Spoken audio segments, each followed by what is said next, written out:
everybody, it's me, John Ward, and welcome back to another Reviews After Midnight. And on this video, we are going to be looking at a film I really enjoyed. I saw a review for it. The person hated it. They did like a 58-minute video on this, and I said, "Oh, I gotta buy this. I gotta check this out." But whenever I would go to like Zia Records or wherever, it was always way too expensive. And finally they brought it down in price. Well, the original price that's on the cover isn't that bad, but it used to be a lot more, and then they brought it down, and then they really brought it down. And so I said, "Oh, okay, I'll buy it." And then rewatched it, and I think I liked it the first time I saw it, and then rewatched it now and said, I really like this movie. Let's do it for a reviews after midnight. And that would be, I got my list here, and it says film title. Can you also include a star rating here? So the film title is Let It Snow. And it's a slasher film that takes place in the snow. So for me, that's already a positive right there. $9.99, and I think it was originally higher, which is why I didn't pick it up. And then I found it for $4.99. So I figured, why not? It's interesting that this is from the producer of Papillon. Instead of listing maybe a horror film or something. I don't really think the two go together, but yeah, it's kind of weird. I got this at Zia. I haven't even taken the stickers off of it yet, but I could say this is really boring, but I like that it's white. This should have been in red. That would have been great if the lettering was in red, because then it would look like, blood on snow, but okay, whatever. And it does have special features. There is a making of Let It Snow, which I started to play. This is a foreign film. I want to say it's Ukrainian. So it's the making of was all in subtitles, and I just wasn't in the mood. It wasn't that long, but I just wasn't in the mood to look at subtitles. And then it has a trailer gallery on here. Let's see, what else do we got? It says They Were Warned, Perfect Slope, Perfect Snow, Perfect Murder. And there we have that's one of our leads in front of a snowman. Just in case you want to watch this, I won't tell you what the snowman is. And then that's got our killer there on the front. So what would I give a star rating here? This is looking at this as a slasher film. So I'm not going to be comparing it to, well, it does ask me in my questions here, but what to compare it to, but I would give this 3 out of 5. That's in like the world of slasher movies. I would give this a 3 out of 5. It's only 86 minutes, which is good. It's from 2020. It's widescreen, which is nice. So even though it's a foreign film, it has some subtitles, but for the most part, it's in English. So it's 2 Americans. They go to another country to ski on this mountain, and everyone around them speaks a different language.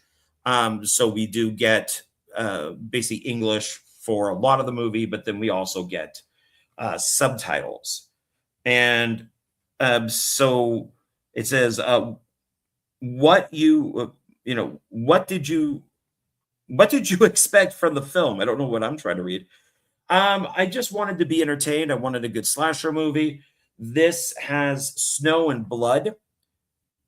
I wouldn't call it exactly a one location movie, because it does take place over a few days throughout the snow.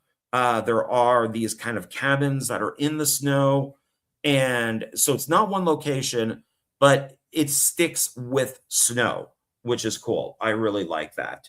So I just expected to be entertained. I just wanted some good blood. I wanted a good killer. I got that. I got all that. So then it says, what happens in the film? Does the plot make sense? Is it easy enough to follow? Is it believable? So I'll read you what the back of the box says here. So it's a terrifying blend of action and horror. Let It Snow may just be the ride of your life. As Mia and Max visit a remote European resort for a free ride, which is in quotes, snowboarding vacation. They ignore the receptionist disturbing tales of unexplained deaths on the nearby trails. So they want to go to this mountain that has a reputation. Basically, if you go to the mountain, you either die and you aren't found, or they find your body. So people tried to say, don't go to this mountain, go someplace else. But when they sneak onto a forbidden slope, Max goes missing and Mia finds herself attacked by a masked snowmobile rider. She must brave the rider's vicious attacks as well as massive avalanche. Oh, as well as a massive avalanche if she hopes to survive. So it's what can I compare this? Well, I'll wait till that because it will say what can you compare this to. So what happens in the film? Like I mentioned, Americans go to this ski resort. They want to ski this mountain. The receptionist says, "Don't do that." Everybody dies that goes up there. Somebody just died recently. The couple even sees the body of the person. And of course, they're like, nothing will happen to us. It's fine. Whatever. We're okay. We're professionals at this. And they get a helicopter to drop them off at like the top of this mountain, and they start to ski down. Excuse me. And eventually Max goes missing, and the Mia is stalked. She's chased by this killer who we can't see who it is. They got the goggles on and the mask and everything on a snowmobile, primarily using like an axe or whatever the person can find. And Mia has to trek across all of this snow, finding shelter where she can. She does meet like an old man who talks to her a lot in his own language. She talks to her in English, and it kind of reminded me of the scene in like the original Frankenstein and stuff, where the monster finds the blind hermit and they share this cabin together. That's kind of what it reminded me of. And then the killer on the snowmobile keeps chasing her, and she just keeps getting more and more beat up. Her hands are freezing, her face is freezing, she's turning blue, and it just gets worse and worse after that. And the ending definitely reminded me of it reminded me of the film that I'm going to mention when it does ask me for it. If you do watch this, you need to watch until the end credits, because there are, I think it's 2 like credit scenes. Let's see. What type of film is it? It's a slasher film. It's a horror movie, action, thriller. Yeah. Does it have a message?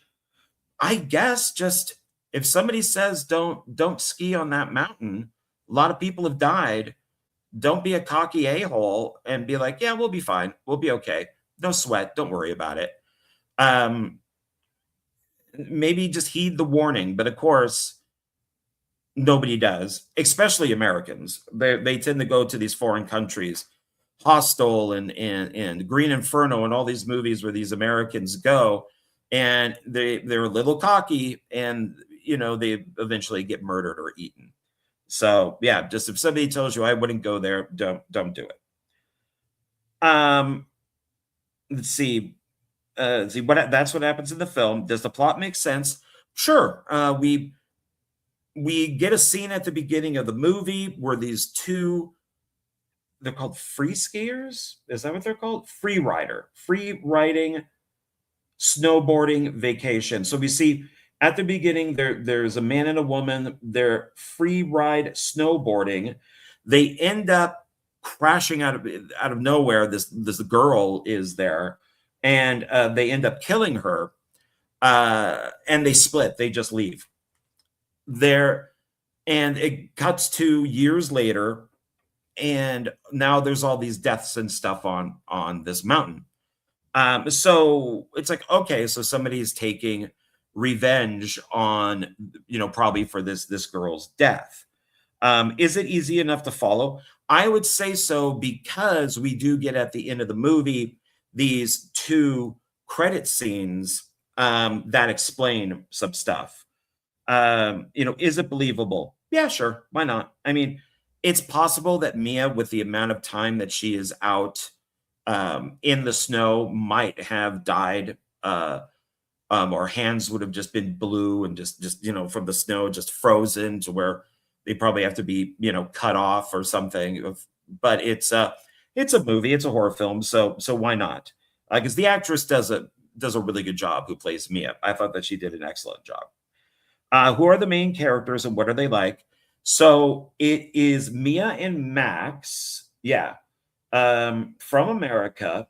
They are very confident snowboarding people. They've, I guess, competed, or they're just very, they know how to snowboard. They're very confident in their snowboarding abilities. Little cocky, and they do remind him. Well, no, once again, I don't want to say the film until we get to it. So, because I always tend to jump what these notes say, so I'm trying not to. And their boyfriend and girlfriend, Max plans on proposing to Mia. He's got the ring with him, and he's going to go do it up in the slopes. That's his big surprise. Even though they got the warning, don't go up there, Max wants to go up there so then he can propose to her. And we do get flashbacks throughout the movie of Max and Mia in bed, and they're talking. And I gotta say, Mia is really hot. So is the receptionist in this. Both of them, I think, are really hot. Mia is just, I think, just pretty amazing looking. So no wonder this guy wants to marry her. Plus, she just seems like a nice person. And it flashes to them talking about these type of things, starting a family. Can he handle her? Is he prepared for all this? So that is, I liked that we got these little flashbacks. Let's see, who are the actors playing these parts? I don't know these names. I can't even. I have no idea how to pronounce some of these names. So I'm not even going to try. Yeah, there is just no way of. I don't even know if you could see that, but they are tough. So I'm sorry. I'm not going to try. And are they good in their parts? Yeah, I think everybody is good in these parts. I like the whole thing. What is the camera work like? I really enjoyed the camera work in this. I wish, maybe because this is a DVD, if this were to be released, I don't know if it's released on Blu-ray or not, or I don't. It's most likely not on 4K, because of the locations of it being the mountains, snow, rain, all this type of stuff, that it be more clear, that it be more, maybe, I guess it can't be really colorful because it's all in the snow, but the locations are great. The camera angles are really good. And I enjoyed that they really used, I think, to their environment, that they did a good job with the camera in these environments that they put Mia into. So I think the camera work was really good. What about the special effects? So this is all, I'm going to take it, it's all practical, and there's not a ton of gore in it, but there's plenty of blood in the snow. But when we do get the gore, it's convincing because it's kind of body parts or hands sticking out of the snow that are all kind of blue and frozen and stuff. So that looked pretty good.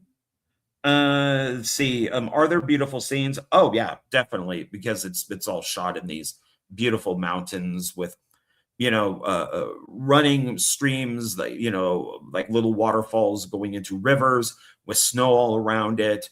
It's just it's absolutely beautiful. There's also there's one part which is kind of the Frankenstein scene where Mia does meet up with this old guy who's living up there, and it's just these weird kind of broken apart. They're not really log cabins, but they're like wood cabins that I don't know, maybe 20 years ago or something else, and now they're just all kind of falling apart. But he lives up there, and that was a kind of that was a cool set that they used. Are there moments when the camera is used in an interesting way? Yeah, there's plenty of up shots, looking down, so it's probably drone shots. There's a lot of wide shots where you could see Mia and maybe the killer on the snowmobile. And you get this beautiful, kind of snowscape and trees and stuff.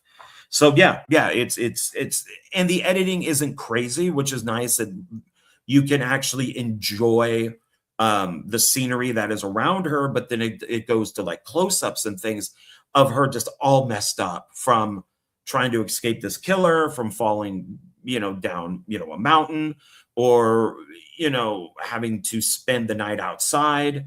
Where she just these close-ups of her face where she just looks very, just really bad.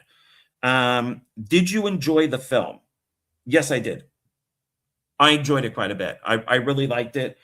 I don't know what this critic's problem was. I remember seeing this review a long time ago, and I don't know what his problem was with the film that he could even do a 58-minute review on it. I think maybe he was going scene by scene in the review or something. But it definitely, when some of these reviewers say that a movie is really bad, I want to see it, especially if it's in a location that I like. So yeah, I really enjoyed it. Don't know what his issue is. Um, what were its good and bad points? Um, I I'll start with bad points. I don't know. I didn't really have any with it. If you kind of let it go, that maybe because it's a total of 5 days that she's out there. Starts with her at the at the hotel at this lodge, and then with her out in the snow and everything. So maybe like day one they're at the lodge, and then like two, three, four, and then there's five, is that she's kind of out in the snow. So uh the only thing that I would say is bad is she probably would have died. They do show her eating food. She has it in a backpack. She does eat snow for water, and then she does come across a little waterfall that goes into a river, and she drinks some of that. So they give you um, some reasons for her existing. At one point, she does start a fire. It's actually a really cool scene where she falls asleep in front of this fire and she's being kind of covered by this tree, and the whole tree catches on fire, and you're just seeing from a distance this wide shot of the tree just burning with her sleeping below. It's actually a really nice shot. Good. I would just say that I just enjoyed the movie. I don't really have any complaints. And if you stay through the credits, just kind of see these two scenes, it's oddly enough, I guess they could do a sequel maybe, but it it does explain some stuff. So yeah, I would just say the good is just I really enjoyed the movie. This might be a regular watch during December, during the winter. Out here in Vegas, it's all either it's the sun or rain. And so it's nice to watch movies that take place in the snow when there's just desert around me. So, what scene did you particularly enjoy or remember? Why was it good? So I really did enjoy the scene of her with the hermit guy in this weird kind of cabin thing. Um, and like I said, it reminded me of Frankenstein. And it was a complete kind of removal from the film. It didn't, I was, she's all on the snow. She's kind of, escaping this killer.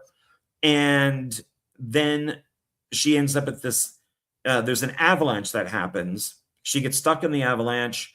The hermit guy pulls her out and she's at his cabin and she's kind of freaked out at first. Then she realizes, okay, he's all right. And because he's fixing up her wounds and stuff.